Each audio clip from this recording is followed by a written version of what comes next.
Nawaz Sharif family जो थी या नवाज शरीफ जो खुद थे मिनिस्टर है फाइनेंस के पंजाब में, पीपल्स पार्टी को निशाना बनाएंगे।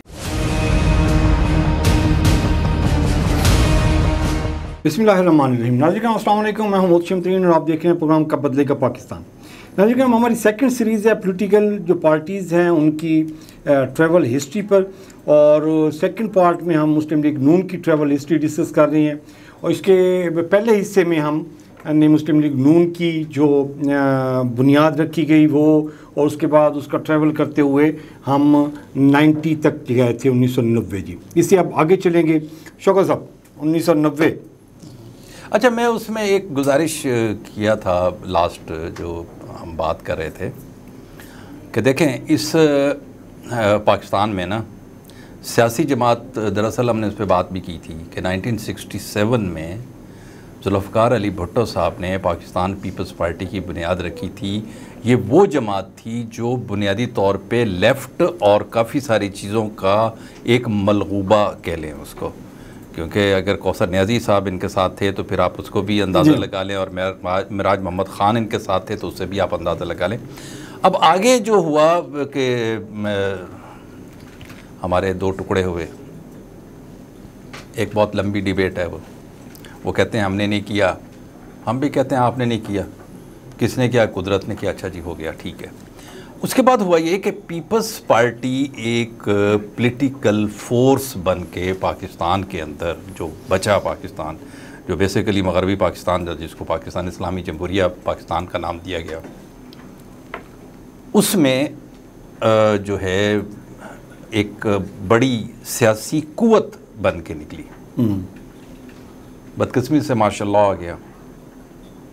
माशाल्लाह के बाद फिर जब जनरल मोहम्मद ज़ियाउल हक जो हादसे का शिकार हुए तो एक इलेक्शन हुए, उसमें एक बात मैं आपको बताऊं कि इंटरनेशनल इस्टेब्लिशमेंट हमेशा कहीं ना कहीं मौजूद होती है। वो इंतखाबात में भी मौजूद होती है, इंतखाबात से पहले भी मौजूद होती है, और इंतखाबात के बाद भी मौजूद हुआ करती है, जो आज तक है। ठीक है।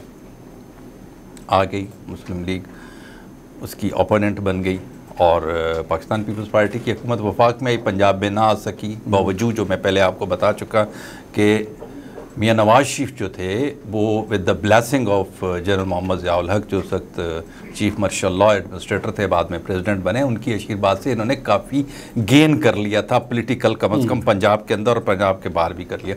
अब हुआ ये कि ये एक समझ की बात है कि नवाज शरीफ फैमिली जो थी या नवाज शरीफ जो ख़ुद थे, ये 1985 में पहली दफ़ा वज़ीर आला बने, उससे पहले ये मिनिस्टर है फाइनेंस के पंजाब में, और वो दौर था जिसमें ये माशाल्लाह था, वहीं से इनकी ग्रूमिंग हुई।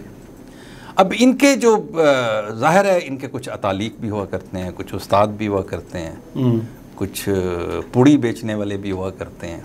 ये पुड़ी बेचने की एक जो टर्म है ना, ये भी एक बड़ी कमाल है जो इस्तेमाल होती है, लेकिन अब मैंने तो एक किसी की कही हुई बात कही, तो उन्होंने इनको रियलाइज़ करवाया कि जनाब अगर आपने पॉलिटिक्स के अंदर अपनी एग्जिस्टेंस करनी है, पैर जमाने हैं, दूसरे लफ्ज़ों में तरीन साहब, अगर आपने पैर जमाने हैं तो फिर आप क्या करेंगे कि आप पीपल्स पार्टी को निशाना बनाएंगे। इस किस्म की फोर्सेस हुआ करती हैं कि अब पाकिस्तान पीपल्स पार्टी की मुखालफत जो करेगा वो दरअसल सियासत में कदम जमाने में कामयाब हुआ था। ये मैं नहीं कह रहा, ये उनके उन उस्तादों ने ये उनको रियलाइज़ करवाया था, किनको? मियाँ नवाज शरीफ को, जो बाद में नून लीग के सदर बने और नून लीग बनी।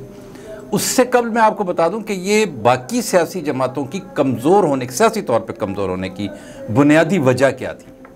9 सितारे बने, कौमी इत्तेहाद बना, पाकिस्तान नेशनल अलायंस हुआ, उसके साथ उन्होंने जुल्फ़िकार अली भुट्टो के ख़िलाफ़ उसकी सूरत में मार्शल लॉ लगा, ये मार्शल लॉ के साथ उसकी गवर्नमेंट में बैठे, वज़ीर बने, वजारत के बाद उन्होंने वजारतें छोड़ी, वापस आए कि इलेक्शन करवाएं, वो इलेक्शन से मुकर गए, 11 साल हुक्मरान रहे। लेकिन उन 11 सालों में ये जमातें जो हैं अपना अवाम के अंदर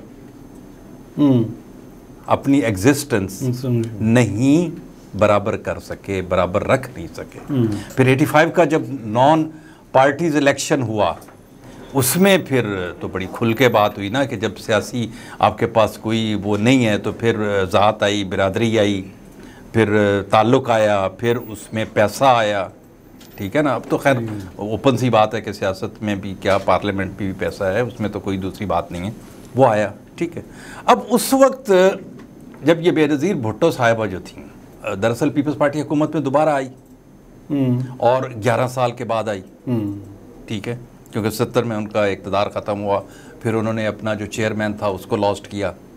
अच्छा, उसके बाद जब ये आए तो उस वक्त दरअसल जो नवाज शरीफ के साथ लोग थे, एफिलिएटेड थे सियासी तौर पे भी, और बाकी जो कहें आप बहुत सारी चीज़ें, उन्होंने मेरा ख्याल में जो उनको मशवरा दिया कि आप सिर्फ पीपल्स पार्टी के ऊपर और उसकी क़यादत पर, ख़ुसूसन भुट्टो फैमिली पर आप अटैक करें तो आपका कद बड़ा होगा।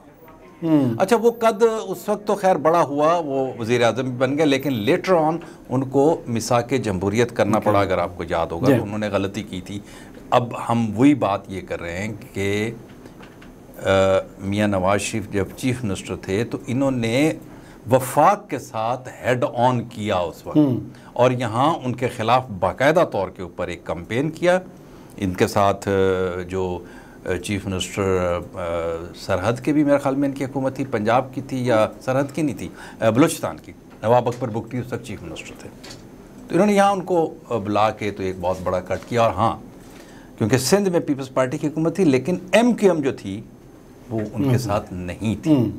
MQM को इन्होंने इनवाइट किया। उस जो है इजलास जो हुआ बना, जिसमें इन्होंने एक अलाइंस बनाया, ग़ुलाम मुस्तफ़ा जतोई को इन्होंने लीडर माना और वफाकी हुकूमत के ख़िलाफ़ एक कैंपेन चलाई, और इल्ज़ाम ये लगा कि ये सिक्योरिटी थ्रेट है। बहुत एक डिटेल है, और काफ़ी सारे इल्ज़ामात उनके वज़ीरों पे भी लगाए गए, पीपल्स पार्टी के, सिखों के हवाले से लगाए गए, नेशनल सिक्योरिटी के हवाले से लगाए गए, और बहुत सारी चीज़ें ऐसी जिसके ऊपर ये इल्ज़ामात लगाए गए। इन्हीं इल्ज़ामात पे फिर वो ग़ुलाम इसाक़ खान, अच्छा वो इल्ज़ामात शायद वो ऐसे ना हों, लेकिन वो जो था नेशनल सिक्योरिटी वाला, वो इल्ज़ाम जो था वो क्योंकि 52B उन पे थी, और उस वक्त तो ग़ुलाम इसाक़ खान जो थे वो प्रेसिडेंट थे, तो उन्होंने वो इस्तेमाल करते हुए इनकी हुकूमत को बरतरफ किया, और ग़ुलाम मुस्तफ़ा जतोई को इन्होंने केयर टेकर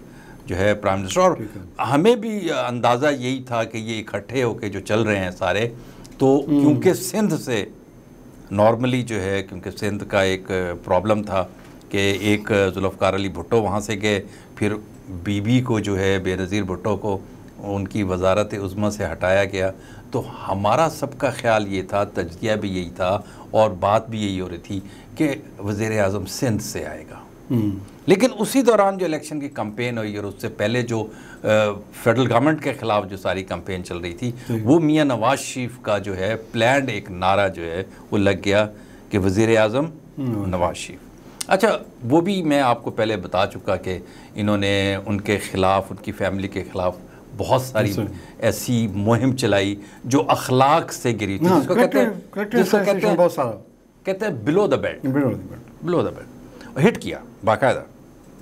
अब उसमें जो चीज़ें इन्होंने की या इस्टेब्लिशमेंट से या जिससे भी इन्होंने किया, बहरहाल इस्टेब्लिशमेंट से तो वो थे, एफिलिएटेड भी थे, उनके साथ भी थे। ये पेटेंट है कि जी कहते हैं ना कि जी वो सेइंग भी है ना उनके कि जी पॉलिटिकल पार्टीज़ की क़यादत जो है वो कोई ऐसी नहीं है जो गेट नंबर 4 की पैदावार ना हो। गेट नंबर 4 को छोड़ दें सर, इस्टेब्लिशमेंट के बगैर किसी रियासत के अंदर हुकूमत बनाना बहुत मुश्किल है। हमारे यहाँ बड़े मिसकॉन्सेप्ट्स हैं। सही, हमारे यहाँ पता नहीं ये क्यों हमें ये ऐसा मिसकॉन्सेप्ट दिया जाता है। हमारे कुछ मामलात बिल्कुल बाकी दुनिया से अलग ज़रूर हैं, लेकिन ये चीज़ें जो है ना, इस्टेब्लिशमेंट की जो बात कर रहे हैं, गेट नंबर फलां, गेट नंबर फलां, गेट नंबर, जो कहते हैं दरअसल वही वो गेट क्रॉस करते हैं। अच्छा, मुझे इसमें कोई नहीं कह, देखें अगर रियासत है तो फौज है, फौज है तो रियासत है। ठीक है। जिस समय अभी एक बात किया करता हूँ कि मैं सियासतदानों को मुखातिब करता हूँ तो हमेशा एक बात कहता हूँ कि जनाब इनके अंदर इतना एक जो है ना सांस रहने दो कि आप इन पे हुकूमत कर सकें। आप इन पे हुकूमत कर सकें। जब ये नहीं होंगे तो आप हुकूमत किस पे करेंगे? हुकूमत करने के लिए आपको आवाम चाहिए या नहीं चाहिए? बिल्कुल सही है। अकेले तो नहीं बैठ सकते ना। अब अगर बैठे तो आपकी क्या हुकूमत होगी? तो इसलिए इस्टेब्लिशमेंट वाली बात थोड़ी सी है कि जो भी आया, जिसने भी किया, जाहिर है कोई ना कोई पेज पे आया है। सर तो इससे पहले फिर मैं आपको एक बात बता दूँ। बात यह कि 1942 का एक मुआहदा है। 1942 में क्या हो रहा था? वर्ल्ड वॉर 2 हो रही थी, दूसरी जंग अजीम थी, और उसमें सबसे ज़्यादा कौन पिस रहा था? ग्रेट ब्रिटेन, बरतानिया, ऐसे ही था। और not less than a whole world, but इसके बारे में कहते थे कि इसकी हुकूमत जो है बरतानिया की, उस पे सूरज गरूब नहीं होता। ठीक है ना? और जब जंग शुरू हुई तो जंग में सबसे ज़्यादा स्ट्रेस जो आया वो भी बरतानिया पे आया, और ख़ुसूसन ये जो जिस जगह पे अब बरतानिया, जिसको यूनाइटेड किंगडम कहते हैं, उसमें पता है वेल्स है, इंग्लैंड है, स्कॉटलैंड है और आयरलैंड है। इसको कहते हैं यूनाइटेड किंगडम। ठीक है ना? अब उस यूनाइटेड किंगडम पे सबसे ज़्यादा स्ट्रेस किया जर्मन नाजी फौजों ने, और ज़्यादा किस पे आया? लंदन पे आया। क्यों आया? कि वो उस वक्त पूरी दुनिया के अंदर सारी चीज़ों का महवर जो था वो लंदन था। आज भी है वैसे, आज भी है वैसे। ठीक है ना?